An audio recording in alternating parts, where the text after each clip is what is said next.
अस्सलाम वालेकुम student, doctor Tahmina जी है। आज हम फिजियोलॉजी का नेक्स्ट लेक्चर स्टार्ट करते हैं, जिसमें हम पढ़ेंगे पोस्चर एक्विलिब्रियम के बारे में। पोस्चर क्या है, उसके उसके अंदर कौन कौन से फैक्टर अफेक्ट कर रहे हैं, फर्दर कौन सी उसकी सब हेडिंग्स हैं, हम सारा आज के लेक्चर में करेंगे। चलिए अपना लेक्चर स्टार्ट करते हैं। बिस्मिल्लाहिर्रहमानिर्रहीम। आज का जो टॉपिक है पोस्चर एंड एक्विलिब्रियम पे है। लेक्चर 25 है ये आपका। इसमें हम पोस्चर और उससे रिगार्डिंग जो उसकी डेफिनेशंस हैं, उसके अंदर कौन कौन से फर्दर सब हेडिंग्स आती हैं, ये सारे हम आज के लेक्चर में कवर करेंगे। तो सबसे पहले पोस्चर की डेफिनेशन देखते हैं। Subconscious adjustment of tone in different muscle in relation to every movement is known as posture. जब भी हम कोई भी मूवमेंट करते हैं तो मूवमेंट के लिए जो मसल की टोन रिक्वायर्ड होती है, वो शब्द जो वो आपके कॉन्शियस कंट्रोल में नहीं होती। ठीक है, जब भी आप ने मूव करना है तो आप अपने उस मूवमेंट के लिए बाकायदा खुद सोच के कोई पॉइंट कांटेक्ट नहीं करते। अगर आपको कहा जाए किसी स्पेसिफिक एक्सरसाइज के लिए तो आप कांटेक्ट करते हो, अदरवाइज नहीं। तो वो जो आपकी नॉर्मल सबकॉन्शियस कॉन्ट्रैक्शन हो जाती है किसी भी मूवमेंट के लिहाज से, उसको हम पोस्चर कहते हैं। Significance of posture is to make the movement smooth and accurate and to maintain the line of gravity constant or to keep the body in equilibrium with the line of gravity। अब posture की importance ये है कि ये एक तो आपकी movement को स्मूथ बनाता है। ठीक है, कि जब भी आपने कोई मूवमेंट करनी है उससे पहले ही मसल स्लाइड कॉन्ट्रैक्शन में चले जाते हैं। ठीक है, उसके साथ साथ मूवमेंट को एक्यूरेट बनाता है। किस तरह की, ये लाइन ऑफ ग्रेविटी को फॉल नहीं करने देता अपनी नॉर्मल पोजीशन से। तो जो लाइन ऑफ ग्रेविटी है उसको कांस्टेंट रखना और आपके बॉडी एक्विलिब्रियम को मेंटेन रखना, ये सारा काम है पोस्चर का। Posture is not an active movement, it is the passive movement associated with redistribution of tone in different group of related muscle। जो पोस्चर है बेसिकली ये कोई एक्टिव मूवमेंट नहीं है, बल्कि ये पैसिव मूवमेंट है जिसमें मसल टोन अफेक्ट कर रही होती है।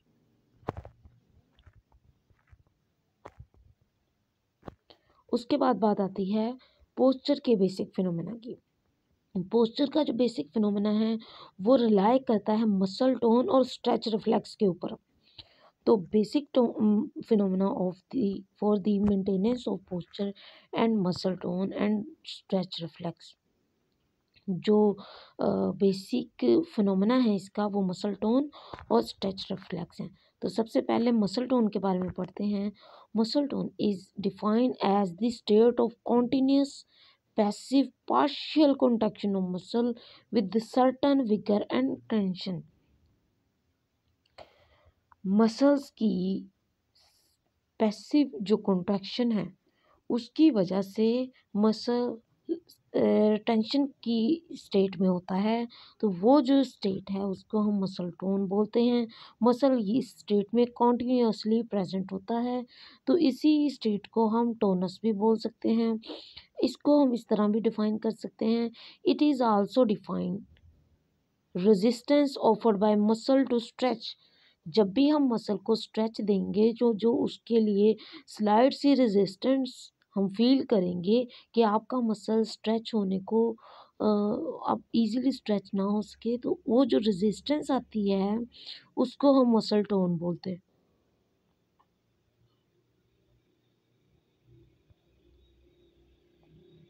मसल टोन क्या है? मसल टोन एक कॉन्टिन्यूस पैसिव पार्शियल कॉन्ट्रैक्शन है मसल्स की, जिसकी वजह से मसल्स के अंदर टेंशन जनरेट होती है। अब ये जो टेंशन है ये मसल को जो स्ट्रेच आता है उसके खिलाफ रेजिस्टेंस देती है। उसके बाद बात करते हैं सिग्निफिकेंस ऑफ मसल टोन की। Muscle tone plays an important role in the maintenance of posture. आपके पोस्चर को मेंटेन करने के लिए मसल टोन का होना ज़रूरी है। अगर मसल टोन चेंज हो जाती है तो बॉडी के डिफरेंट पार्ट्स की मूवमेंट भी चेंज हो जाएगी। Change in muscle tone enables movement of different body parts. तो आपके डिफरेंट बॉडी पार्ट्स की मूवमेंट बेसिकली मसल टोन के चेंजेस की वजह से हो रही है। Muscle tone is present all the skeletal muscles. सारे आपके जो स्केलेटल मसल्स हैं उसमें तो मसल टोन प्रेजेंट है। How tone in more in anti-gravity muscles such as extensor of lower limb, trunk muscles and neck muscles। तो आपके जो एंटी ग्रेविटी मसल्स हैं, स्पेशली जो एक्सटेंसर्स हैं, उनके अंदर और नेक मसल्स के अंदर आपके जो मसल टोन है वो ज़्यादा होती है बाकी मसल्स के निस्बत।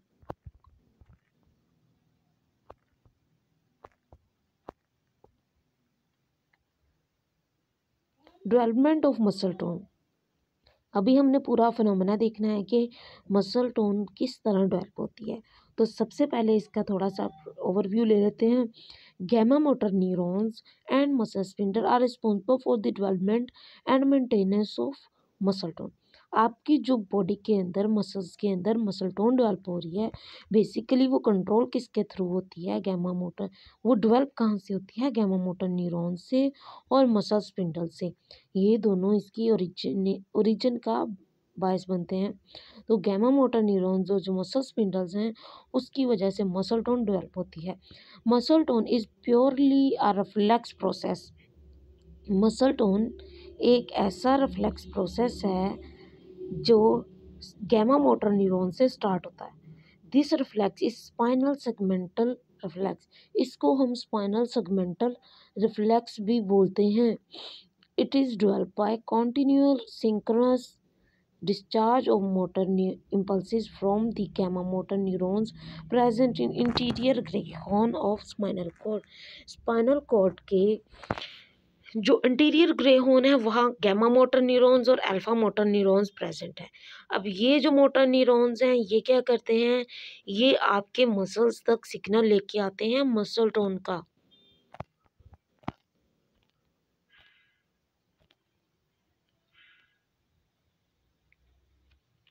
इस डायग्राम में शो किया हुआ है कि एक रेड लाइन है, एक ब्लू लाइन है, ठीक है। गैमा मोटर और blue line alpha motor neurons को शो करती है, red line gamma motor neurons को शो करती है। गैमा मोटर न्यूरॉन्स एक्टिवेट होंगे तो आपके जो एक्स्ट्रा फ्यूजल मसल हैं उसकी तरफ ये अपनी इनर्वेशन देंगे। जब ये वहाँ इनर्वेशन देंगे वो मसल एक्स्ट्रा फ्यूजल फाइबर्स क्या करेंगे? ए फ्रंट फाइबर्स के थ्रू सिग्नल कहाँ पे भेजेंगे? ये नंबर 2 पे फ्रंट फाइबर्स हैं, इसके थ्रू सिग्नल भेजेंगे अल्फा मोटर न्यूरॉन्स की तरफ। अल्फा मोटर न्यूरॉन्स उसके रिजल्ट में मसल को मसल टोन प्रोवाइड करेंगे। ये एक पूरा ओवरव्यू है, इसको हम थ्योरी पढ़ने के बाद देखते हैं। तो सीक्वेंस क्या है? सबसे पहले impulses from gamma motor neurons causes contraction of end portion of intrafusal fibers। जैसे ही गैमा मोटर न्यूरॉन्स आते कॉन्टैक्ट करते हैं ये इंट्राफ्यूजल फाइबर्स को कॉन्टैक्ट कर देते हैं। This stretch and activate this centre portion of intrafusal fibre. अब जैसे ही वो इंट्राफ्यूजल के एंड पार्ट को कॉन्टैक्ट करेंगे उसकी वजह से जो स्ट्रेच प्रोड्यूस होगा वो क्या करेगा कि एक रिफ्लेक्स एक्शन प्रोड्यूस करेगा जिसकी वजह से मसल टोन डेवलप होके उसका जो इम्पल्सिस का डिस्चार्ज है वो स्टार्ट हो जाएगा। Impulses from the central portion of the intrafusal fibers passes through primary sensory nerve fiber afferent and reach the interior gray horn of the spinal cord। अब gamma motor neurons activate हुए, contraction की इन्होंने, intrafusal fibre को contact किया। अब इसका जो intrafusal fibre के एंड पार्ट को कॉन्टैक्ट करना है वो एक्चुअली मसल टोन के जो पल्सेस हैं उसको वो स्टिमुलेट कर देता है, क्योंकि इंट्राफिजियल फाइबर स्ट्रेच हो रहे होते हैं। अब जैसे इंट्राफिजियल फाइबर स्ट्रेच होते हैं तो ये एफरंट फाइबर्स के थ्रू इंटीरियर ग्रे हॉर्न में सिग्नल भेजते हैं। इंटीरियर ग्रे हॉर्न में मौजूद जो अल्फा मोटर न्यूरॉन्स हैं वो स्टिमुलेट हो जाते हैं इन एफरंट फाइबर्स के through. These impulses stimulate alpha motor neurons in interior grey horn. Interior grey horn में मौजूद जो अल्फा मोटर न्यूरॉन्स हैं वो एक्टिवेट हो जाते हैं। Alpha motor neurons in turn send impulses to extraphyseal fiber of the muscle through the spinal nerve fiber. अब जो अल्फा मोटर न्यूरॉन्स हैं वो एक्स्ट्राफ्यूजल फाइबर की तरफ सिग्नल भेजेंगे। अब एक्स्ट्राफ्यूजल फाइबर की तरफ जो सिग्नल्स आएंगे वो इफरंट नर्व फाइबर्स के थ्रू आएंगे। These impulses produce partial contraction of muscle fiber resulting in development of muscle tone. अब इस सारे प्रोसेस के रिजल्ट में मसल के अंदर एक कॉन्ट्रैक्शन का प्रोसेस स्टार्ट हो जाता है जिसको हम मसल टोन बोल रहे हैं। When the frequency of the discharge from the gamma motor neurons increases, जब gamma motor neurons की फ्रीक्वेंसी इंक्रीज करती है, the activity of the muscle spindle is increased and muscle tone also increase. Stimulation of gamma motor neurons increases the muscle tone. Lesion in the gamma motor neurons result to loss in tone. ठीक है, muscle tone आपकी loss हो जाती है जब gamma motor neurons के अंदर कोई लीजन आ जाए। तो इसके बाद मैं आपको एक फ़्लो चार्ट दिखाती हूँ। फ़्लो चार्ट के थ्रू आपको समझ आ जाएगा कि जब गैमा मोटर न्यूरॉन्स से इम्पल्सेस आती हैं तो ये क्या करती हैं, आपके इंट्राफ्यूजल फाइबर्स को एक्टिवेट कर देती हैं। एक्टिवेट करेंगी, वहाँ से इम्पल्सेस जनरेट होंगी, तो स्ट्रेच आएगा इंट्राफ्यूजल फाइबर्स के ऊपर। वो स्ट्रेच क्या करेगा, एफरंट फाइबर्स के थ्रू जो स्पाइनल कॉर्ड है उस तक सिग्नल भेजेगा। Transmission of impulses to spinal cord via primary sensory nerve fibres, afferent fibres. ठीक है, अब वहाँ तक जब जाएगा सिग्नल तो वहाँ पे जाके ये इंटीरियर ग्रे हॉर्न में अल्फा मोटर न्यूरॉन्स को स्टिमुलेट कर देता है। जब ये अल्फा मोटर न्यूरॉन्स को स्टिमुलेट करेगा तो वहाँ से इफरंट फाइबर्स को स्टिमुलेट कर देगा। Transmission of impulses via alpha motor neurons via efferent fibres, और आके ये क्या करेगा, एक्स्ट्रा फिजल फाइबर को स्टिमुलेट करेगा। Stimulation of extra fizzle fibres, फिर उसके बाद क्या होता है कि मसल पार्शली कॉन्ट्रैक्ट कर जाता है और मसल टोन डेवलप हो जाती है। तो ये सारा सीक्वेंस था मसल टोन की डेवलपमेंट का। उसके बाद बात करते हैं मसल टोन की रेगुलेशन की। मसल टोन जो रेगुलेशन है वो बेसिकली किस तरह हो रही है, गैमा मोटर न्यूरॉन्स के through. Though the muscle tone is develop by discharge from the gamma motor neurons, gamma motor neurons के थ्रू मसल टोन डेवलप हो रही है। It is maintain continuously and regulated by supraspinal centres situated in different brain parts. पर इसकी जो regulation है basically brain के different parts से हो रही है। ठीक है, अब ये जो ब्रेन के डिफरेंट पार्ट हैं वो कौन से सेंटर हैं ब्रेन के, उसको भी हम नेक्स्ट स्लाइड में पढ़ते हैं। Some of these centre increase the muscle tone by sending facilitatory impulses while the other center decrease the muscle tone by inhibitory impulses। तो दो तरह के सेंटर हैं, एक है फैसिलिटेटरी सेंटर, एक है इनहिबिटरी सेंटर। जो फैसिलिटेटरी सेंटर है वो मसल टोन को फर्दर इंक्रीज कर देगा और जो इनहिबिटरी सेंटर है वो मसल टोन को डिक्रीज कर देगा। अब सबसे पहले सुप्रास्पाइनल फैसिलिटेटरी सेंटर्स के बारे में बात करें तो इसके जो सेंटर्स हैं वो मसल टोन को इंक्रीज कर देते हैं। ये 5 सेंटर कौन से हैं, motor area 4 inside the cortex, cerebellum, descending facilitatory reticular system, red nucleus और वेस्टिबुलर न्यूक्लियस। ये सारे एरियाज जब मसल टोन डेवलप करनी हो तो ये मसल टोन को फैसिलिटेट करते हैं, इंक्रीज करते हैं। उसके ऑपोजिट आपके पास सुप्रास्पाइनल इनहिबिटरी सेंटर्स हैं। ये सेंटर्स क्या करते हैं कि मसल टोन को डिक्रीज करते हैं। Supraspinal centre which decrease the muscle tone. अब ये कौन से सेंटर हैं, suppressor area of cerebral cortex, basal ganglia, descending inhibitory reticular system.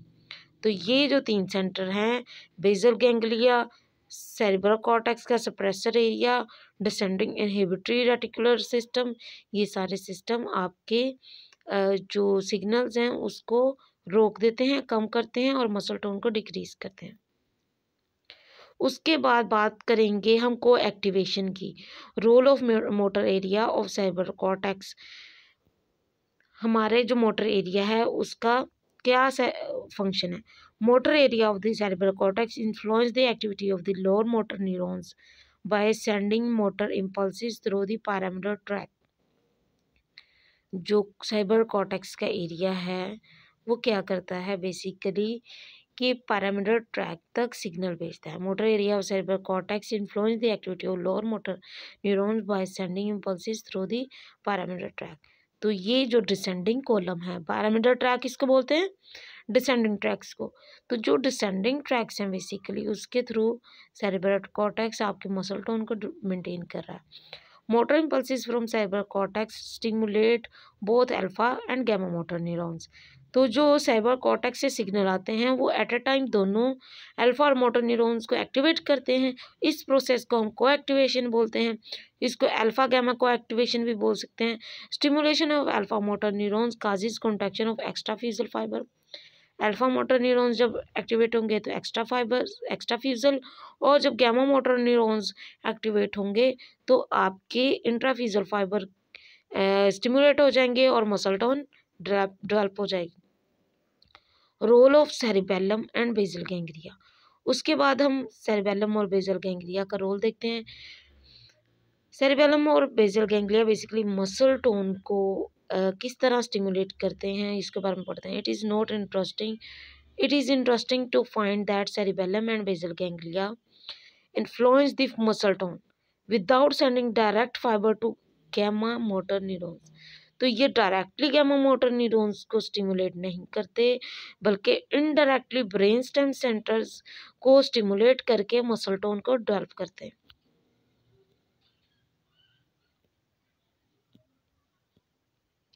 अब ब्रेन सेंटर्स की बात करें, ब्रेन स्टेम सेंटर्स के रोल के बारे में पढ़ते हैं। रोल ऑफ ब्रेन स्टेम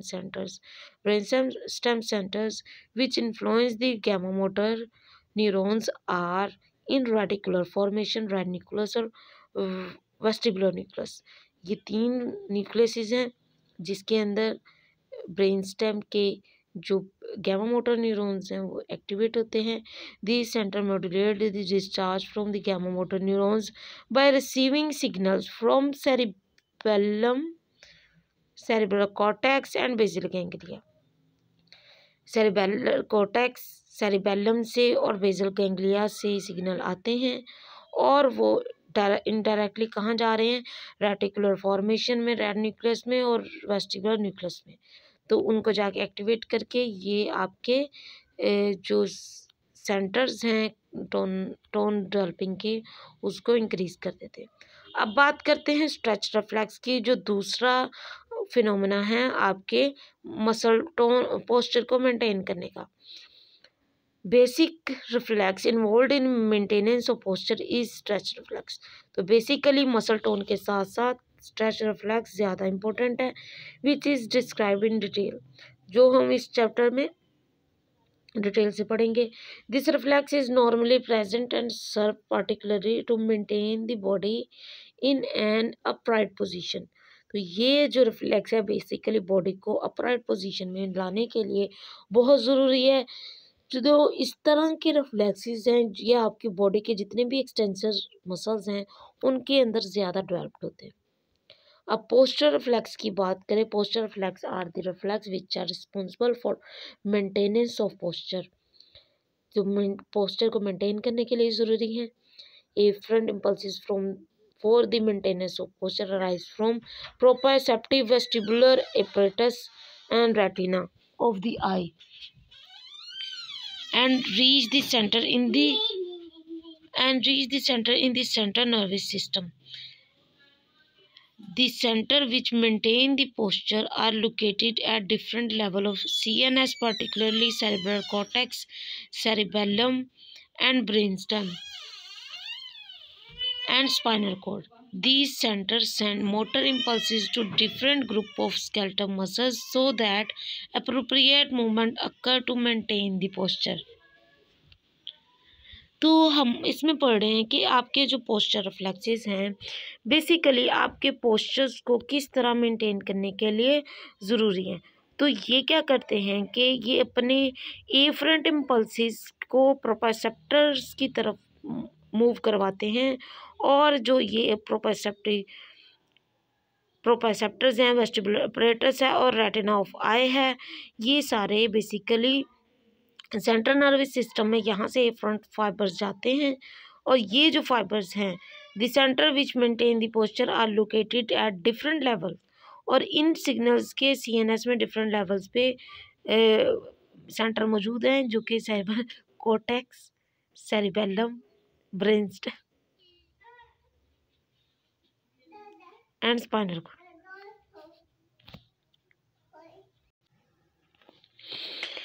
अच्छा, तो ये वाले जो सिग्नल्स हैं ये सेरिबेलम में और ब्रेनस्टेम में और स्पाइनल कॉर्ड की तरफ मूव करते हैं। These centre send motor impulses to the different group of skeletal muscles so that appropriate movement occur to maintain the posture. तो ये जो सिग्नल्स हैं ये motor impulses centre motor impulses generate करते हैं ताकि मसल टोन डेवलप हो सके। अब उसके बाद कुछ पोस्चर रिफ्लेक्सेस की क्लासिफिकेशन है। स्टैटिक रिफ्लेक्स होता है और स्टैटोकाइनेटिक रिफ्लेक्स होता है। ये क्या चीज़ें हैं इसको हम डिटेल से पढ़ते हैं। सबसे पहले स्टैटिक रिफ्लेक्स की बात करते हैं। Static reflex are posture reflex that maintain posture at rest. Static reflex आपके रेस्टिंग कंडीशन में जब पोस्चर को मेंटेन करेगा उसको स्टैटिक रिफ्लेक्सेस बोलते हैं। 4 किस्म के रिफ्लेक्सेस होते हैं। एक general static reflex, writing reflex जिसको बोलते हैं, लोकल स्टैटिक रिफ्लेक्स जिसको स्पोर्टिंग रिफ्लेक्सेस बोलते हैं, सेगमेंटल स्टैटिक रिफ्लेक्स और स्टैटोटोनिक एटीट्यूडल रिफ्लेक्सेस बोलते हैं इसको। ये 4 चीज़ों को हम फर्दर नेक्स्ट लेक्चर में डिटेल के साथ पढ़ेंगे कि इनके ऊपर पूरा चैप्टर मौजूद है आपका, तो आप इसको बुक से भी पढ़ सकते हैं और हम भी नेक्स्ट लेक्चर में इसको डिटेल से स्टडी करेंगे। आज का लेक्चर में हमने बेसिकली पोस्चर और इक्विलिब्रियम के बारे में पढ़ा। पोस्चर के लिए मसल टोन और स्ट्रेच रिफ्लेक्स का होना ज़रूरी है। स्ट्रेच रिफ्लेक्स के बारे में, मसल टोन के बारे में हमने पढ़ा कि ये बेसिकली आपके मसल के स्ट्रेच करने में जो रेजिस्टेंस फील होती है उसको हम मसल टोन कहते हैं। उसके बाद हमने स्ट्रेच रिफ्लेक्स पढ़ा, उसकी टाइप्स देख रहे हैं। टाइप्स के बारे में हम फर्दर डिटेल्स के से बात करेंगे। कोई क्वेश्चन क्यूरी हो तो आप मुझसे पूछ सकते हैं। Thank you so much. अल्लाह हाफ़िज़।